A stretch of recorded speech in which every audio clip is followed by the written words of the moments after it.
C'est un parcours que de nombreux golfeurs nous envient. Situé à 900 mètres d'altitude, le Monte Carlo Golf Club offre un terrain de jeu exceptionnel à tous ses membres. Situé entre mer et montagne, le club a élu domicile ici il y a plus de 100 ans maintenant et accueille près de 500 membres. Parmi eux, les jeunes pousses de l'école de golf. Ils sont âgés entre 10 et 16 ans et ont cette chance d'apprendre cette discipline dans un cadre magnifique surplombant la mer. L'objectif, c'est de les passionner pour ce jeu. Et surtout, c'est un objectif du président Maître Ray et du comité, c'est qu'ils deviennent membres quand ils rentrent dans la vie active. Et puis on l'a vu aussi, parfois ces élèves vont loin aussi sur le circuit. Ces élèves vont loin parce que oui, on a formé 2 joueurs professionnels, voilà, Sandro Piaget et mon fils Vincent Outard. Et aussi, grâce à leur niveau de jeu golfique, deux étudiants ont pu rentrer dans une école universitaire américaine. Chaque mercredi, une trentaine d'enfants se réunit donc sur ce practice. Mais avant de découvrir le haut niveau, ces jeunes pousses doivent se familiariser avec la discipline et notamment le mouvement de base du golf, le swing. Le cours type, c'est de leur donner une notion du swing, la position, comme vous avez vu avec notre petite Chloé.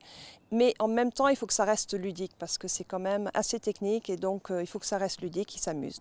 Malgré son jeune âge, Chloé pratique le golf depuis quelques années déjà et se débrouille, il faut le dire, plutôt bien. Dans le golf, ce que j'aime, c'est qu'après on apprend à avoir de la patience parce que si on va trop vite, on menace la balle.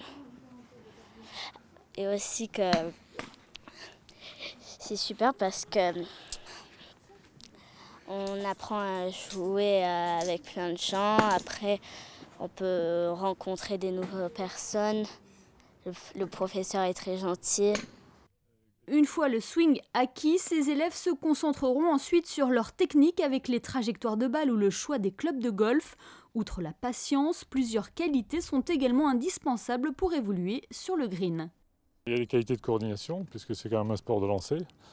Il y a aussi les qualités d'équilibre. Donc la base du swing de golf sont les appuis. Là aujourd'hui, vous avez pu voir, on a travaillé beaucoup sur la posture. On va dire que c'est le fondement du swing, tout simplement. Ensuite, il y a des capacités qu'on trouve dans les autres sports.